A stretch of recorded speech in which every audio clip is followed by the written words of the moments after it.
Head quarter میں آج کے خلاف معمول ان علاقوں میں زیر مشق کمپنیوں کے قریباً سب ہی کمانڈوز جمع تھے۔ میرے دل نے گواہی دی کہ ضرور کوئی اہم مشن ہمیں سونپا جانے والا ہے۔ پچھلے 2-3 ماہ سے ہمیں یہاں مشرقی پاکستان سے متعلق بڑی تشویشناک اطلاعات مل رہی تھیں۔ میرا سیاسی شعور ابھی اتنا پختہ نہیں ہوا تھا کہ ان اطلاعات سے متعلق کوئی رائے قائم کر سکوں، بس دل سے دعا نکلتی تھی کہ اللہ ہم پر رحم کرے۔ رات کے کھانے کے بعد بریگیڈیئر صاحب نے، جو خصوصی طور پر ان مشقوں کی نگرانی کر رہے تھے، ہماری کانفرنس طلب کر لی۔ مقامی زیر مشق کمپنیوں کے تمام کمانڈوز موجود تھے۔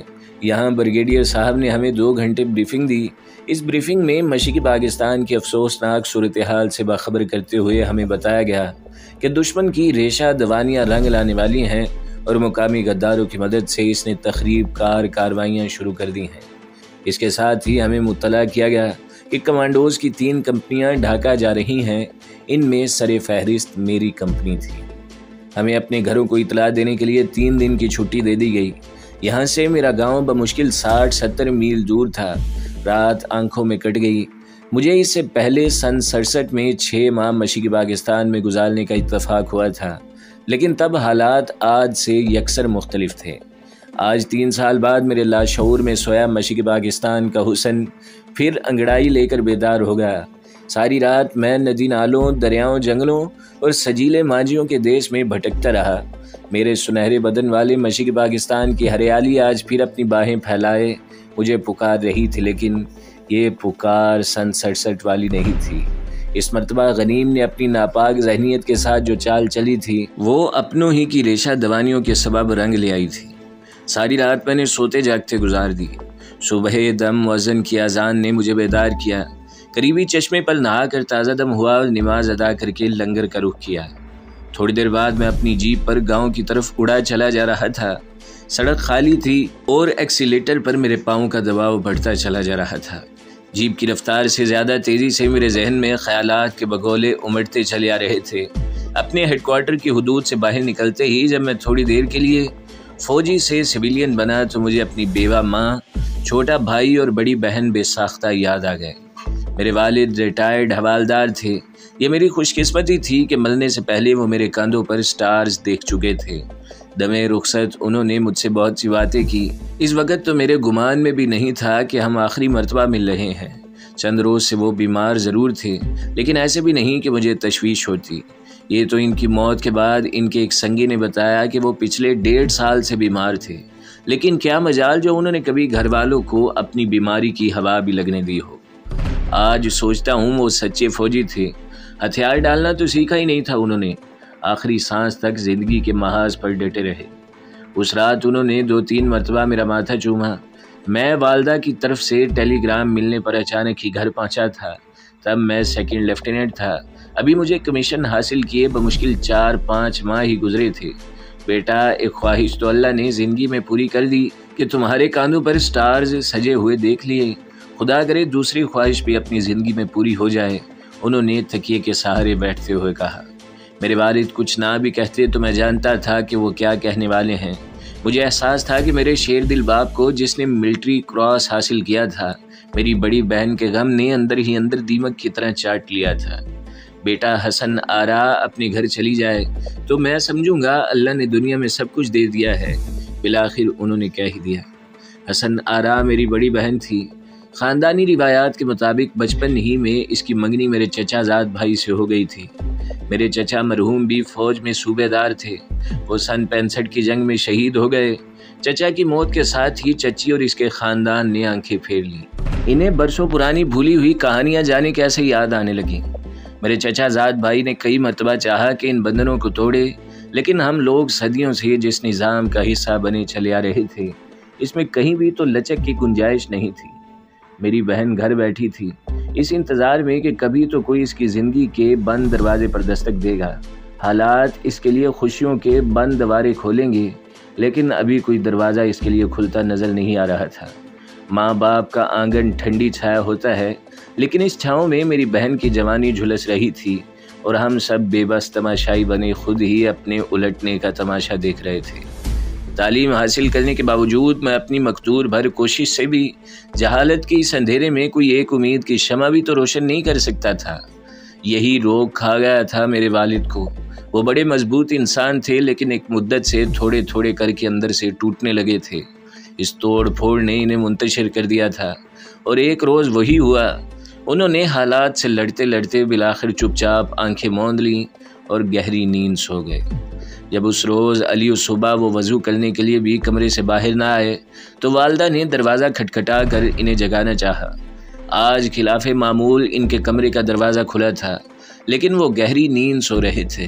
اس روز بہت دیر تک میں بجائے ماں بہن اور بھائی کو تسلی دینے کے چپ چاپ آنسو بہاتا رہا۔ آج جب میں گھر یہ اطلاع دینے جا رہا تھا کہ ہم محاذ کی طرف جانے والے ہیں تو ایک بے نام سے خدشے نے میرے ذہن میں سر اٹھانا شروع کر دیا تھا۔ مجھے یہ احساس ہونے لگا تھا کہ ہم ایک طویل اور تھکا دینے والی لڑائی لڑنے جا رہے ہیں۔ اس جنگ کا اختتام بھی اس کے آغاز کی طرح بہت لمبا تھا۔ میرے دل میں اگر کوئی خلش تھی تو یہی کہ اب تک والد صاحب کی خواہش بھی پوری نہ ہو سکی، جانے اس کے بعد زندگی اتنی مہلت بھی دے یا نہیں۔ گھر پہنچا تو ماں بے اختیار میری بلائیں لینے کو آگے بڑھی۔ بہن نے اپنے سر سے پھسلتا آنچل سنبھالا، بھائی آگے بڑھ کر سینے سے لگ گیا۔ اس روز مجھے شدت سے احساس ہوا کہ کسی بھی گھر کے مکینوں کو اپنے محافظ کی کتنی شدت سے ضرورت رہتی ہے۔ میں نے سوچا پاکستان بھی تو میرا گھر ہے۔ آج اس گھر کی طرف دشمن کی میلی اور غلیظ نظریں اٹھی تھیں۔ وہ جانے کب سے اس موقع کا منتظر تھا جو اسے اب میسر آ گیا تھا۔ رات گئے تک ہم ماں بیٹا باتیں کرتے رہے، زمانے بھر کی باتیں۔ ماں نے آج ایک عرصے بعد پھر وہی ضد کی تھی کہ میں شادی کر لوں۔ بیٹا مجھے علم ہے تو شہر میں کسی لڑکی سے محبت کرتا ہے، لے آ اسے، مجھے بتا، میں اپنی سی کر گزروں گی۔ ٹھیک ہے ماں، اس مرتبہ جب بھی آیا شادی کر لوں گا، میں نے ہمیشہ کی طرح اسے ایک ہی جواب دیا تھا۔ کب سے کہتا آ رہا ہے تو، اس نے گلہ کیا۔ میں جانتی ہوں بیٹا تو حسن آرا کا غم کرتا ہے۔ بیٹا اس دنیا میں ہر کوئی اپنا نصیب لے کر آتا ہے، جب اللہ کو منظور ہوا سب ٹھیک ہو جائے گا۔ اس نے اپنے علم کی حد تک مجھے دلیل سے قائل کرنا چاہا تھا۔ اچھا ماں جی، کہہ جو دیا، میں نے اسے تسلی دینا چاہی۔ میری ماں بظاہر ایک ان پڑھ اور سیدھی سادی عورت تھی، لیکن تجربات نے اسے بہت کچھ بتا اور سکھا دیا تھا۔ اس نے فوجی گھرانے میں جنم لیا تھا اور یہاں کی مخصوص روایات کا مکمل ادراک رکھتی تھی۔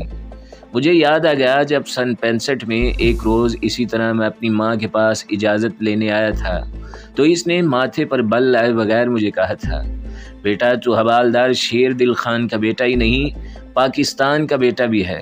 تیرے باپ نے کبھی انگریز کی نوکری کرتے ہوئے بھی دشمن کو پیٹھ نہیں دکھائی تھی۔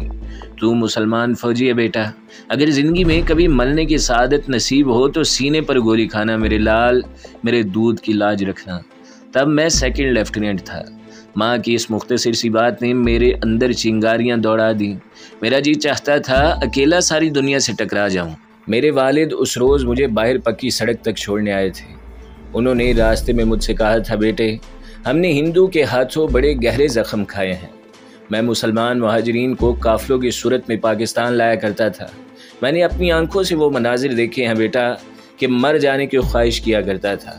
بیٹا میری شدید خواہش تھی کبھی دو بدو اس گھٹیا دشمن کی آنکھوں میں آنکھیں ڈال کر بتا سکوں کہ مسلمان بے غیرت نہیں، وہ اپنا بدلہ ضرور لیتا ہے۔ میری بڑی خواہش تھی بیٹا کہ دشمن سے ٹکراؤں، لیکن موقع نہ ملا۔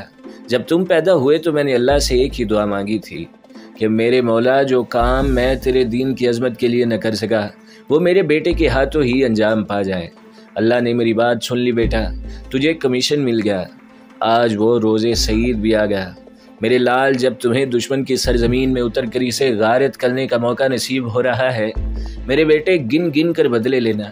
دشمن کو للکار کر کہنا کہ مسلمان زندہ ہے، مر نہیں گیا۔ میرے بچے شیر کی زندگی جینا، بھلے ایک روز کے لیے ہی جیو۔ پکی سڑک پر پہنچ کر میں جب بس میں سوار ہونے لگا تو انہوں نے مجھے اتنی زور سے سینے سے لگا کر بھینچا کہ وہ مجھے خود سے زیادہ توانا محسوس ہونے لگا۔ انہوں نے میرے ماتھے پر بوسہ دے کر مجھے الوداع کہا تھا۔ اس روز ہمیں صرف کسی اہم مشن پر جانے کا حکم ملا تھا۔ اس مشن کی نوعیت سے آگاہی نہیں دی گئی تھی۔ شام کو جب میں نے اپنے ہیڈ کوارٹر رپورٹ کی تو کرنل صاحب نے مجھے رات کے کھانے کے فوراً بعد ہی اپنے آفس میں طلب کیا تھا۔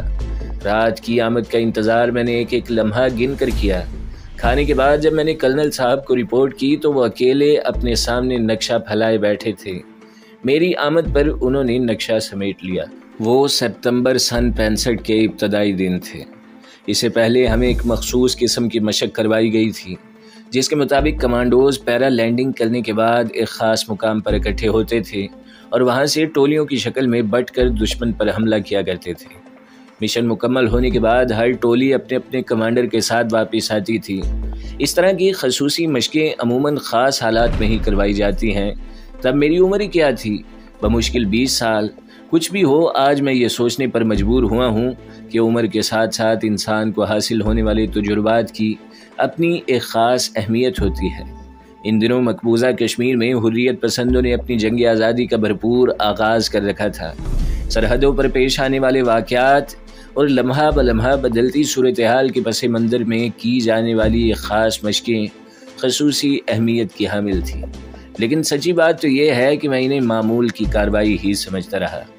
ہیلو بوائے، کرنل صاحب نے میری طرف دیکھ کر مسکراتے ہوئے بیٹھنے کا اشارہ کیا۔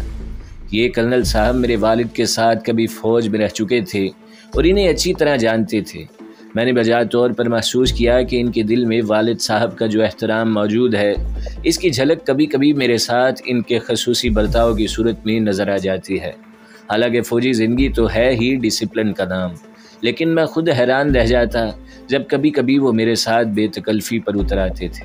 حوالدار شیر دل خان کے بیٹے، آج تیرے امتحان کا وقت آن پہنچا ہے، انہوں نے حسب معمول بڑی اہم بات ہنسی مذاق میں کہہ دی۔ Okay sir. یہ ان کا خاص انداز تھا۔ جب بھی کرنل صاحب کسی بات سے مطمئن ہوتے تو ایک لمبی ہوں سے اس پر ساد کیا کرتے تھے۔ تھوڑی دیر بعد کانفرنس ہوگی۔ گاؤں سے آ رہے ہو؟ کیا حال ہے حوالدار صاحب کا؟ یار بڑا تگڑا آدمی تھا، کیا ہو گیا اسے؟ کبھی یہاں لے آؤ نا، مجھے تو دیکھتے ہی بالکل سمارٹ ہو جائے گا۔ گھنی مونچھوں کے پیچھے سے ان کا کہکہا گونجا۔ میں نے بتایا نا کہ وہ بہت بڑی بات آسانی سے کہہ جاتے تھے۔ ایک لمحے کے لیے ٹکٹکی باندھ کر انہوں نے میری طرف دیکھا، پھر سگریٹ سلگانے لگے۔ شاید اپنے پہلے فکرے کا رد عمل میرے چہرے پر تلاش کر رہے تھے۔ انہیں اب یقین ہو چکا ہوگا کہ حوالدار شیر دل خان کا بیٹا واقعی کمانڈو ہے۔ ٹھیک ہے، وہ اچانک ہی میری طرف گھومے۔ یہ اس بات کا اشارہ تھا کہ میں اب جاؤں۔ لمبے لمبے ڈگ بھرتا میں باہر آ گیا۔ اس روز میں نے میس میں موجود قریباً ہر شخص میں ایک اضطراب اور بے کلی سی نوٹ کی تھی، لیکن ابھی تک کسی نے کسی سے کوئی بات نہیں کی تھی۔ شاید سب کا حال میرے جیسا ہی تھا۔ رات 10 بجے کے بعد کانفرنس کا آغاز ہو گیا۔ میرے علاوہ کمیشنڈ رینک کے قریباً 20 افسر وہاں موجود تھے۔ ہم لوگ کانفرنس روم میں بیٹھے تھے۔ سامنے دیوار پر نقشہ لٹکا ہوا تھا جس پر بھارتی تگڑم نمایاں تھی۔ تگڑم سے ہم لوگ بھارتی ہوائی اڈے آدم پور، بلواڑہ اور پٹھان کوٹ مراد لیا کرتے تھے۔ جنٹل مین کرنل صاحب نے بھرپور اور گمبھیر لہجے میں ہمیں مخاطب کیا۔ وہ وقت آ گیا ہے جس کے لیے آپ کو تیار کیا جاتا ہے۔ کشمیر میں جنگ اپنے نقطۂ عروج کو چھو رہی ہے۔ آپ کے اکثر ساتھی وہاں ملکی خدمات انجام دے رہے ہیں۔ انٹیلیجنس رپورٹ کے مطابق جلد ہی ویسٹرن فرنٹ پر دشمن کا بڑا حملہ متوقع ہے۔ کمانڈوز قوم کی نظریں آج تمہاری طرف اٹھی ہیں۔ انہیں مایوس نہیں لوٹنا چاہیے۔ اگلے 2-3 روز میں کسی بھی دن آپ کو مختلف ٹولیوں میں دشمن کی اس تگڑم پر پیرا لینڈنگ کرنی ہوگی۔ دشمن کے ہوائی اڈوں پر موجود جہازوں کو تباہ کر دو۔ رات کی تاریکی میں یہ آپریشن ہوگا۔ ایک لمحے کے لیے رک کر انہوں نے باری باری ہمارے چہروں پر نظریں گاڑی۔ ہم سانس روکے ان کی طرف دیکھ رہے تھے۔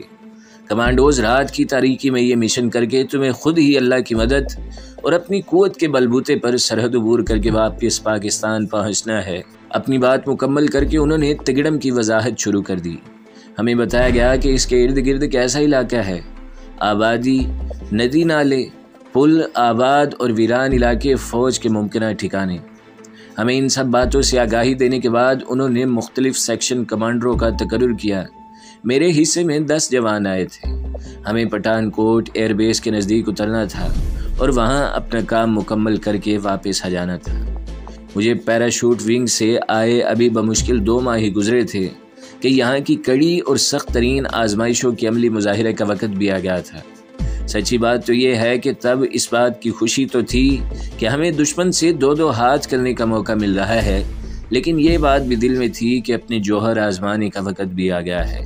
کافی دیر تک کرنل صاحب ٹریننگ کے اسباق دہراتے رہے، پھر ہمیں واپس جانے کا حکم مل گیا تھا۔